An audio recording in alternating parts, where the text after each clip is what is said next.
What is up, all you beautiful people, and welcome back to my channel. If you're new here, hello, my name is Brittany.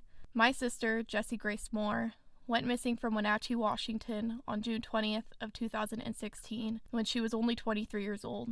The day Jessie went missing, a video was taken of her at Centennial Park where her head was shaved. To this day, we do not know if Jessie did this to herself or if someone did this to her. She is dressed in clothes she would not normally wear, as you can see in this picture. Also, none of her belongings are with her, which was out of character for Jessie. After she is seen on camera at the park, she begins walking southbound on Wenatchee Avenue, and it's as if she vanished. She has not accessed her bank account or used her phone since June 20th.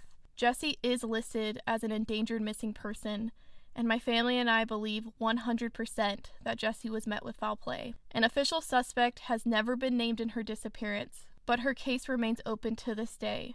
And from now on, I will leave a direct line to the detective working her case down below. Please call him with any tips you may have. Nothing is too small. More videos and information on Jessie's life and disappearance are always linked in the description box if you would like to learn more. But everything I do on this channel is in honor of Jessie and spreading awareness about her disappearance as well as other missing persons cases. If that interests you, please subscribe and give this video a thumbs up because it's a free way that you can help the missing out. I love you so much, Jessie Grace, and this is for you.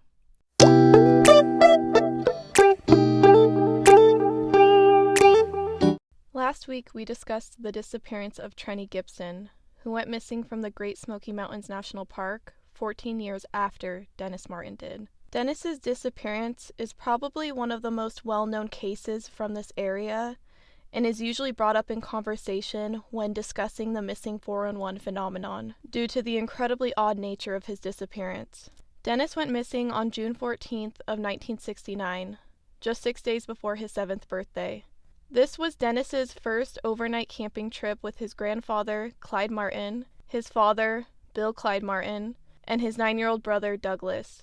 It was an annual tradition that all of the Martin men and boys camped in the Smokies to celebrate Father's Day. The Martins lived in Knoxville and set out that weekend to enjoy their time in the great outdoors. On Friday night, they made camp on the mountain at the Russell Field Shelter.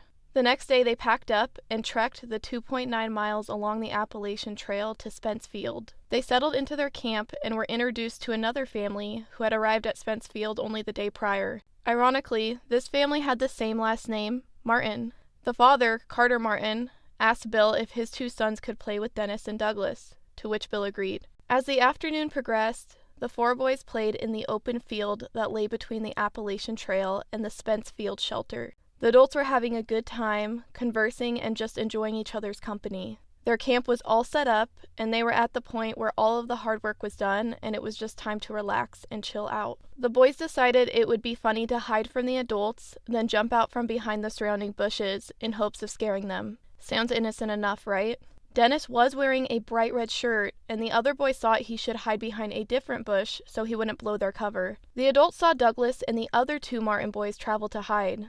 They began towards the shelter, while Dennis walked uphill more towards the Appalachian Trail. Some reports say that Bill saw this entire thing go down and even saw Dennis walk behind this particular bush. Minutes after hiding, the 3 boys jumped out and the adults pretended to be scared, of course. But when Dennis failed to do so, they just thought he had missed his cue and waited for him to jump out. After a little while, Bill walked to the bush he had seen Dennis hide behind only moments before, but he wasn't there.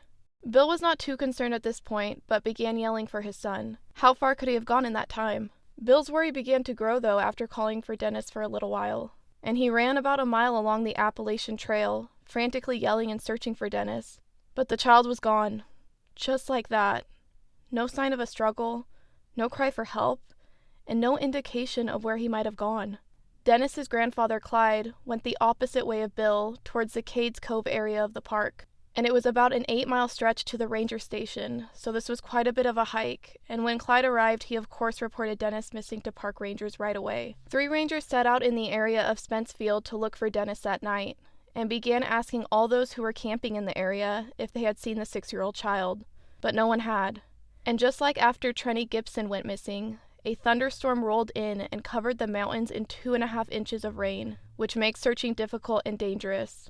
Further, the rain could have washed away any potential clue of where Dennis might have gone. And remember, this happened in 1969, so search and rescue was definitely not as organized and efficient as it is now. In fact, there was no protocol at this point as to how search and rescue operations should be conducted when someone goes missing from a national park. But a formal search was launched the following day, with about 240 people gathering to comb the area. And there seemed to be a lot of mistakes made in this search, so professional trackers were not brought in before volunteers arrived, and bloodhounds were not brought in until 3 days after Dennis went missing. And it does make you think if the appropriate steps were taken, maybe Dennis could have been located. Many of these volunteers were not professionals and were not trained in search and rescue. In hindsight, it probably did more harm than good to have this many untrained people searching, because they could have unintentionally ruined evidence, such as a shoe print, and it could have convoluted the canine's tracking abilities. And on the 4th day of the search, footprints were found leading to a lake or a creek. I'm not 100% sure what kind of body of water it was. And reportedly, these footprints were one shoe on and one shoe off. They were said to be a child-sized print, made with an Oxford-type shoe, which is what Dennis was wearing. But this finding was not taken seriously by investigators, and their reasoning for this was that the area of the park had already been searched, which doesn't make sense to me because Dennis could have taken shelter from the rainstorm that occurred the night he went missing, and then walked in search of help and may have fallen into this body of water, trying to cross or to get a drink of water. But when a quote-unquote first strategy meeting was held, the chief ranger stated that they needed a reference map to record areas that had already been searched. So you can see what I mean by a lot of mistakes were being made, and there just wasn't a lot of organization going on. The search party would grow to about 1,400 people in the weeks following, so this was a massive search effort. The FBI, National Guard, as well as the Green Berets were called in to help and locate Dennis. The Green Berets were flown in on June 18th. They occupied the Cades Cove area of the park for a week, and they had their own telecommunication system set up and wanted nothing to do with rangers or those who knew where to search for Dennis and knew the area like the back of their hand. This was odd to say the least. Why wouldn't they accept help, and why did they want to be left alone in their search? So days after his disappearance, Dennis's picture was on the front page of the Knoxville Times, and a very interesting and controversial tip was called into police. Harold Key and his sons had been hiking up Rowan's Creek on the same day Dennis went missing. Now this creek is located in the Cades Cove section of the park, about 8 miles from Spence Field. The Key family were hoping to see a black bear that day, and a park ranger told them this area was known for having bears. Harold's wife stayed at their car while the boys and their father hiked, and around the same time Dennis went missing, reportedly the family heard a deafening guttural scream, and according to Harold, it was like nothing they had ever heard before, and the mother thought it was one of her sons making the sound. Right after they heard the scream, Harold's son points and says, "Dad, there's a bear running between the bushes on the hill." Harold recognized that it was not a bear, but in fact a large, hairy, unkempt man, who was clearly trying to hide from them behind the bush. But apparently the man stood up on 2 legs and walked off. Harold thought this man was possibly a moonshiner who was up to no good and simply didn't want to be seen. But his son had to be convinced on multiple occasions that this man was not a bear. So they go home, and the next day on the front page of the Knoxville Times is a picture of Dennis Martin and this disappearance. And Mr. Key says, well, the time frame and the distance could make some sense. So he read in the paper that the FBI had an agent monitoring the case. So he calls the FBI and he says, hey, I'll meet you at the park. I'll show you exactly where I saw what I saw. And the agent tells him, no, myself and a National Park Service ranger will meet you outside the park at a different location, which makes no sense until you understand that the Park Service and the FBI had an agreement with Mr. Martin. In 2 months, the man never left the park. He wanted to know about everything that was happening with the search for detail. Yeah. Every detail. And he had an agreement that he was going to get told that. 3 days after the FBI and the Park Service meet with the Key family, a reporter for the Knoxville Times hears about it third hand from a law enforcement source and confronts the FBI, and they admit that they went to interview this person, and they admit to what they were said. So the press reporter tracks down the Key family and gets the interview, and then tells Mr. Martin, well, he goes livid. Why are you hiding this from me? And the FBI agent says, because it's irrelevant. The time frames don't matter, and it's impossible. Well, standing next to Mr. Martin at the time was one of the trackers for the Park Service, a guy named Dwight McCarter, who ended up being the head tracker for the Park Service when he retired. And an interview that we got about this story, Dwight said he knew the FBI was lying when they said it. He said, I know the area in the woods like the back of my hand. We could walk that in an hour and a half, and we could do this. So he and Mr. Martin the next day walked the path from where his son disappeared to where the people made this sighting. And they prove it could be done. Apparently, wild men are known to live in the Smokies deep within the woods. They are also known to wear animal pelts for warmth, and these people might resemble what the Keys saw that day. But why would this man scream if he didn't want to be seen? And I can't imagine how upset Bill was after he learned information was being withheld from him, especially a tip like that. Parents who have a missing child are a force to be reckoned with, let me tell you. They will take down whatever is standing in their way to get to their child, and they want to know all the information. And I know my mom would raise hell if a tip like this was not considered. And I'm sure Bill would have been more understanding if this was concealed from him, if this lead was being taken seriously, especially when it is possible to get from Spencefield to Rowan's Creek in that time frame. Now I'm going to play another clip from the same interview with David Paulides, where he discusses his conversation with Bill Martin years after Dennis went missing. Mr. Martin won't talk to the press and won't talk to law enforcement. I've tracked him down, and he lives in the same house that he lived in at the time his boy disappeared. And myself and another researcher just went cold, knocked on his door. He came to the door, I explained who I was, and he said, Dave, my wife and I made a promise that we wouldn't talk about this anymore. It's ruined my life. It's ruined our family's life. Well, I explained to him that I came here from California. I guaranteed to him I knew more about this story than anybody, and would he just give me 15 minutes of his time? He looked at his wife, he closed the door, he stepped outside on the porch, and we had a conversation. And I asked him, I said, what's the one or two things that I should know about this case that isn't in the press, that nobody wants to talk about it, but what you know? He says, well, there's a couple. He says, you know that family, what they saw on the hill? I said, yeah. He said, well, the newspaper and the Park Service won't tell anybody this, but when they saw that thing on the hill, it had something on its shoulder, and nobody will talk about it. Like it was carrying him?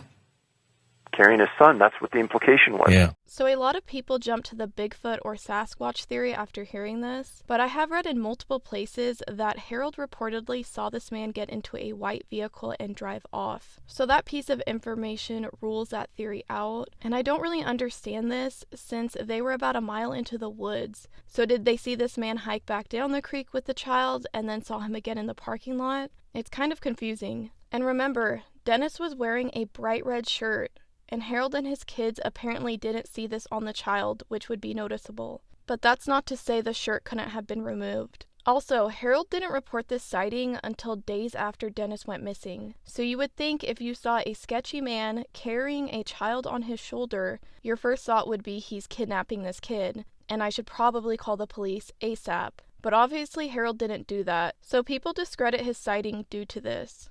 A year after Dennis went missing, Bill was interviewed and stated he and his wife do believe that Dennis more than likely left the park that day, some way, somehow, due to the fact there was not one shred of evidence found in the extensive search of the area. Whereas Ed Wildmer, the assistant chief ranger, was quoted saying, "We feel certain he never left the park. It is a rugged area and most difficult to find anything. Only recently, an airplane that had been missing about 15 months on a flight over the Smokies was found. It took that long to find a plane. You can see how difficult it might be to find a small boy." End quote. Which I totally get after researching for this video. The terrain of the Smokies is incredibly rough. There is thick and dense growth all around. Also, the vegetation in the Smokies is ever-changing and growing. So if there was any trace of Dennis, the forest would have taken any evidence after all this time. And I think the most widely believed theory is that Dennis wandered off after hiding behind the bush and at some point was attacked by a bear or wildcat, and possibly the heavy rainfall washed away the scatter and blood. But canine would more than likely be able to pick up this scent, so that's kind of a hard conclusion for me to get behind personally. And then there's the theory that Dennis wandered off and the shoe prints going to the water were in fact his, and somehow he drowned. And usually the simplest answer is the right one, and a lot of people think his disappearance is linked to nature in some way. But if we consider Bill's theory, who believes Dennis left the park that day. Then the question comes up, how? Was Dennis kidnapped? Had someone been watching over the Martins' camp and saw Dennis hide behind the bush and took him then?